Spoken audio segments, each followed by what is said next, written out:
շոյված եմ արդյունքից, այսպես ասեմ,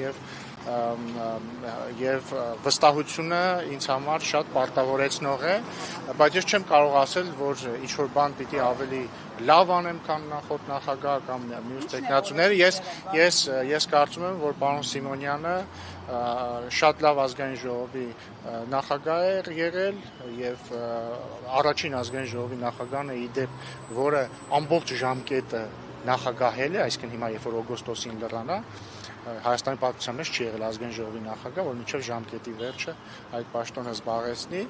եւ պարոն Կոնջորյանը փայլուն խմբակցության ղեկավար է եղել, եւ մենք այս տարիների ընթացքում, այս 5 տարիների ընթացքում շատ մեծ եւ պատասխանատու աշխատանք ենք իրականացնել իրար հետ, անցել ենք շատ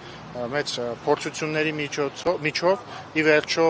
նաեւ մեր աջակցությամբ եւ մասնակցությամբ է տեղի ունեցել խաղաղության հաստատումը եւ մենք նպատակաուղղված ենք միասին շարունակել աշխատել։